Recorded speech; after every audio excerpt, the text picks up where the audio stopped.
And I thought, well, I can do that. So I went and modified my stereo into a DJ system and put an ad in the paper, went and bought some music, and waited for the phone to ring. And the phone rang straight away. And like within a couple of weeks, I was on stage playing music at some dude's 21st birthday, and the week after that. And then it just went like, it grew so quickly. It doubled in size every year. I mean, we'll talk about that particular business later. It's a very, very good business model to analyze. But the thing that is a standout for this complication that I have now is that I've now got two businesses, I'm working, and I'm studying. So you had two businesses, you had a full-time job, and you were studying part-time. Well, that's a tough schedule. I was pulling, just like my dad, 100-hour weeks. Wow. And something had to give. So the first thing to give was I got rid of the coaching college. It wasn't really saleable as such. I just couldn't even think about it because I was making so much money through the DJ business. In fact, through the DJ business, even in the early days, within 3 months of start off, I was making more money in 2 nights a week doing that than I was in my full-time job as a cadet engineer. And look, I mean, the other good thing that I'm seeing here as well, or the other good example that it's pointing us to, is how you've just jumped into the business without a great deal of, investing in preparation, and a lot of people go too far trying to get that back to that whole perfection story again. But you just said, well, I'll use this, get a bit of music, put it out on paper and see what happens. And then when it did happen, then you're able to go back in and invest and, push things out of the way and so forth. But the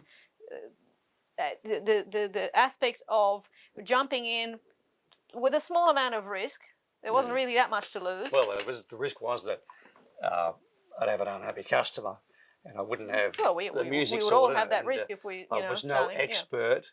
Yeah. But I mean, this is what we call MVP, minimum viable product, which we'll talk about probably an entire episode around. But essentially, I was MVPing these things. I did it with the coaching. I just put an ad in the paper. And I was going to people's homes and tutoring, as it were. And then at one point, I started to say, well, hang on, I'm driving here, I'm driving here, I'm driving here, I'm driving here. I'm getting, they're asking me to come back too often. I thought, I'll create a classroom style scenario and get people to come to me, and it'll be one-to-many as opposed to one-to-one. Again, there wasn't, when I first started out, there was no IP. As opposed to, well, even when we did the one-to-many, there was really no IP. It was, okay, we're going to learn the quadratic formula. The quadratic, and we just went. We didn't have all these handouts and so forth. We just did it on, back then it was a chalkboard, and it just worked. You don't need to go out there, and in none of these businesses did I go out there and spend months and months and sometimes years, people do this, trying to perfect something before they go to market. So this is one of the first things that I learned, even in that DJ business, in terms of, if you think of the number one skill, it wasn't really being a DJ, it was being a sales guy. I remember in one morning, I picked up 4 hotels just by being brazen, being prepared to, get a knockback. I would go up to the hotel, if you will, ask to speak to the manager, and suggest.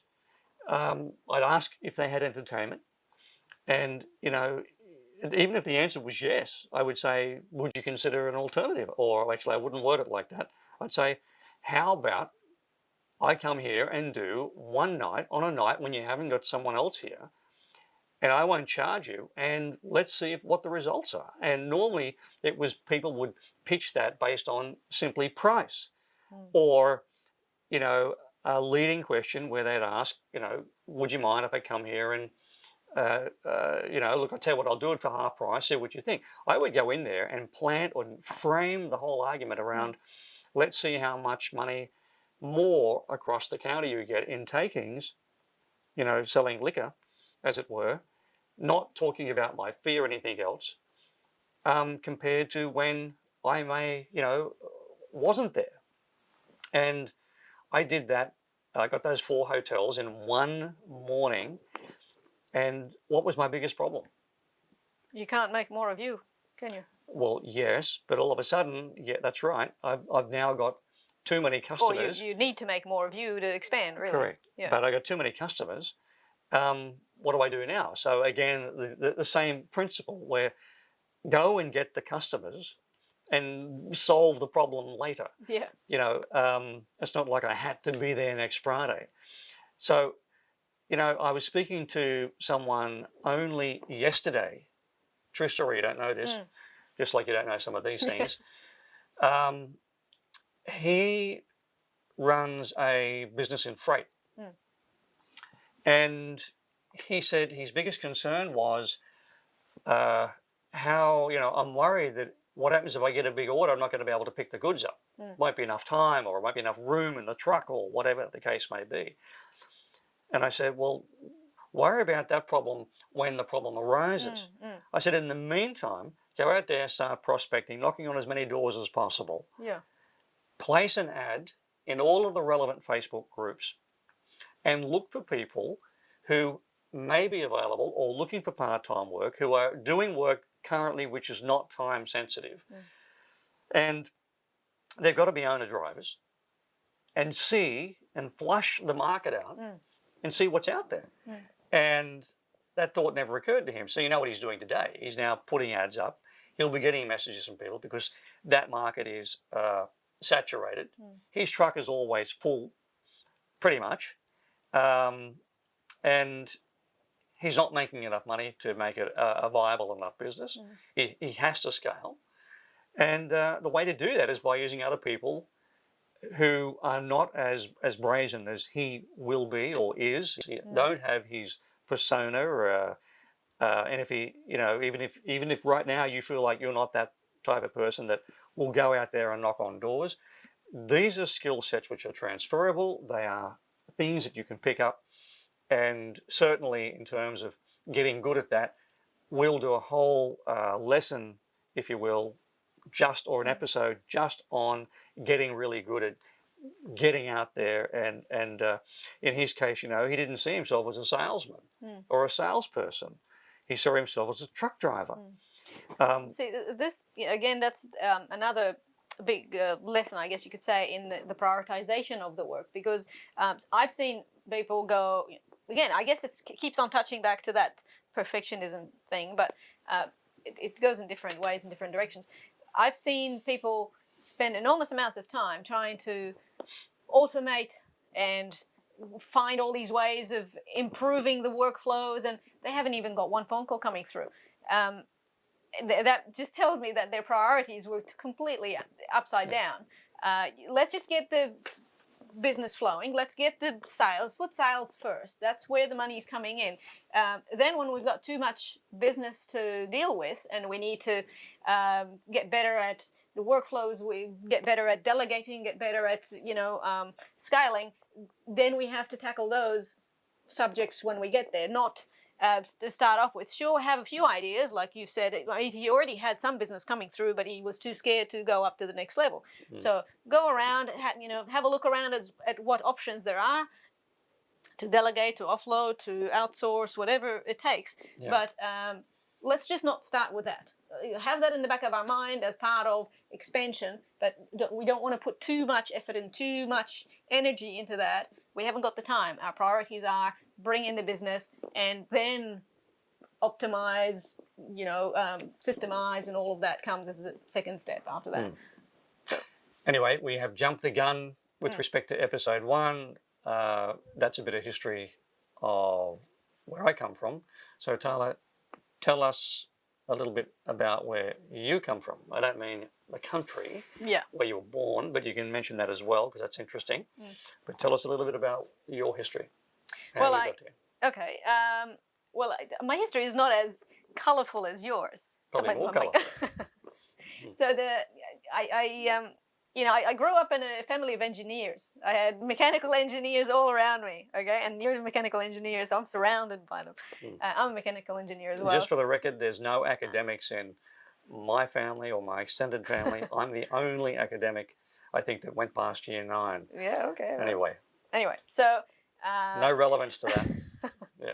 So both of my parents, originally my father worked in corporate, you know, an international, multinational company, and then he left that, went into business for himself, importing, distribution, and so forth for security, CCTV type products, so electronics and the like. And my mother had been in business for quite a while. She had a marble and granite type of business where they, you know, either importing or getting the product manufactured locally or buying locally and so forth. So they had a large factory with 200 workers at some point in time. So it was a reasonable sized business. So from about early 90s thereabouts, both my parents were in business. I went and worked for my mom just during the high school years, helping, just getting an understanding of the factory and all the wonderful machinery, and I was right into it. And then after I finished after I finished university, after mechanical engineering and so forth, I worked full time for my dad for quite a while, and basically started on the floor, literally doing installations and quotations and everything to do with the CCTV and the electronics that we were installing for our clients. So I wasn't afraid to go up and down ladders and jump around and do work, manual work, because I felt that was really the necessary part of learning how to do something. And that's where you started as well. You started with your businesses, and I feel that's a really important thing, is that you've really got to know the basics, the really essential bases of the business that you're running. It's really incredibly hard to be running a business when someone else knows more about those essentials, those things that make you tick, the things that make you excel. You don't necessarily have to be the best DJ, and my mum doesn't necessarily have to be the best, machinist or operator of machinery or whatever, but she had to really know the product. She had to really know the differences between what made them superior to others. So that base level knowledge is absolutely critical, in my opinion, and that's where I therefore put myself, and my dad really put me there as well. Is he felt that I really needed to know everything there is to know about that stuff, how to operate it, what's better than what, and knowing the challenges. Because if my staff were going to come to me saying this can't be done, or this can be done, and this is too hard, or this unreasonable, or whatever it is that they might have come with, I would have had to know enough about it to validate or, be able to push them further and get better performance and so forth. A couple of years into that, working with my dad full time, I was sent, he did that, he sent me off to Taiwan to meet some of our suppliers in Taiwan, because we were importing products, electronics and so forth, and Taiwan was the big thing at the time, mid-90s. So I went, and then I found out there was another trade show, and I went to a trade show, and that's where I met Rick, because he was sourcing products for his importing distribution company, which we'll talk about in another episode. And he suggested that maybe this supplier over there, and he was going to introduce me to other suppliers, just reeled me in that way, didn't he? She reeled me in. I do, anyway. He says that, but it's not true. So, and one thing leads to another, and we got married a few months later. So then I moved. I actually was born in Egypt. I don't think I said that, did I? No. I forgot to say that. I was born in Egypt, and we met in 98, late 98, and in 99 we were married, and I was living in Sydney, Australia. So it didn't take long. And it's been, I've been here ever since. So the minute I arrived here, Rick says, "Here you go, run this company." Which was already turning what? So at 25, she was running a multi-million-dollar enterprise. A business turning over $20 million a year. with like 20 staff or something. It was. So 20 it was, staff. That's more than 20 staff. No, at that time when I got there. I'm not saying what happened afterwards, but when I got there, it was about 20. Well, it must have been about $10 million then. Yeah, I think it was. Yeah, I think so it was at the time. Anyway, and you were just about to start franchising and all the rest of it. So it was exciting times at very challenging times too. So franchising is another. There's like hundreds of different topics to do with different areas of business. that we can cover. But I mean, Tala's making the point now that she came to a new country. She was 25. English is her third language, and based on what obviously you've learnt when you were under 25, so let's call it 10 to 25, she was able to come to a new country and with all of those skill sets within a very short amount of time, basically run a $10 million business in Australia. So I guess that's, again, proof of the, I don't know what the word is, the worthiness of that, exposure to all of those stresses and strains. Just jumping in from the top. And, if you look at the statistics of business failure, the majority of businesses fail. And we'll talk about all those statistics at a later stage. But so many people rush out looking for funding and think that if they get, $500,000, their solution or their idea is going to automatically be the next Uber or Airbnb. It doesn't work like that, generally. And angels and investors and co-founders are very reluctant to throw money at people that haven't got this sort of experience. Where does this experience come from?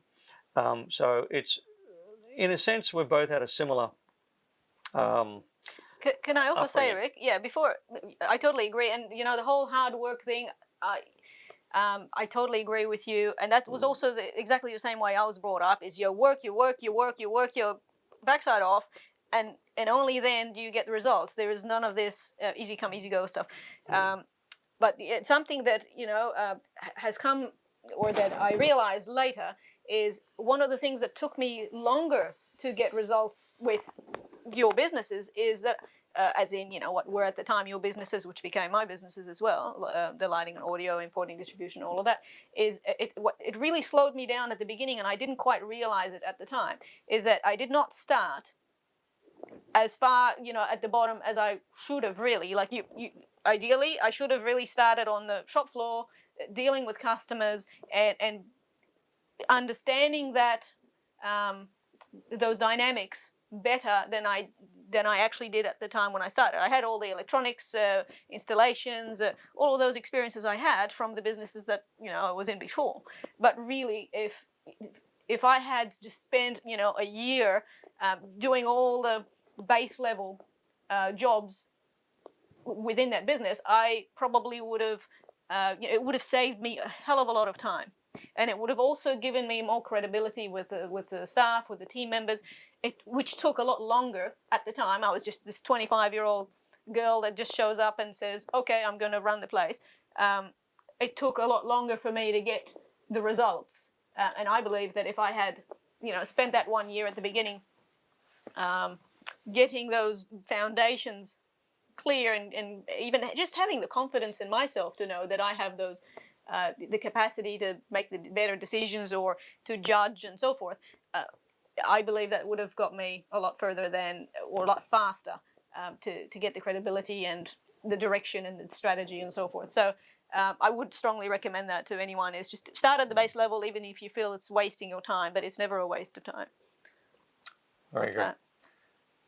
Well, anything else you want to add? Are we done with episode 1? I think we're done with episode 1. Okay. We hope you enjoyed it. We hope it was interesting, good value. Bit of our history. As Tala said, we've run so many different businesses in so many different industry categories. Tala mentioned about one business then. That business had multiple divisions and departments, from importing, distribution, overseas manufacturing, retailing, ultimately ended up being a franchise. It was market leader, became a $20 million revenue business as a group. That group has its roots going back to the 80s when Tala came over here and became involved in the business. It was 1999.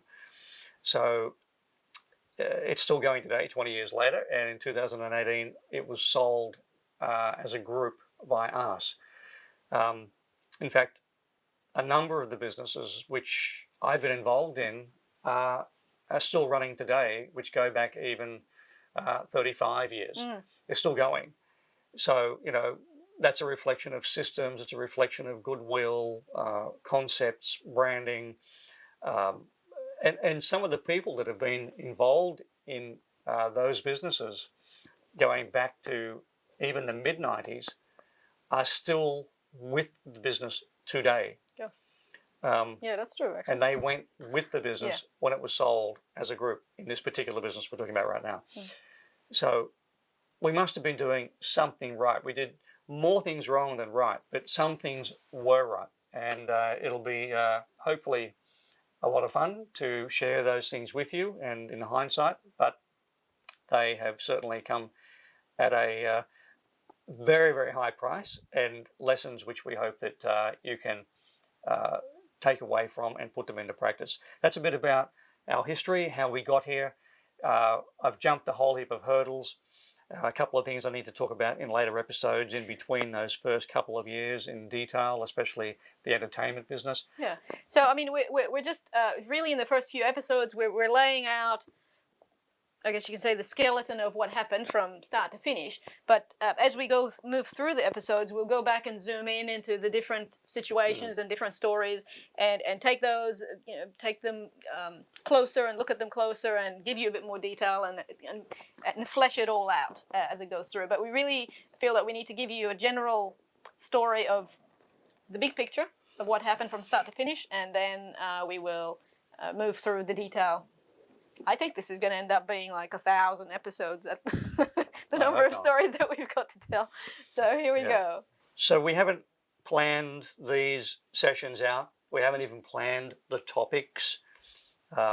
And what we both should do is write down, as we're talking about stuff, write down the topics that we come up with as we're talking, so that we don't forget about things that we need to cover in future topics or episodes as we talk about our history and the things that, when you talk to people, things just come out.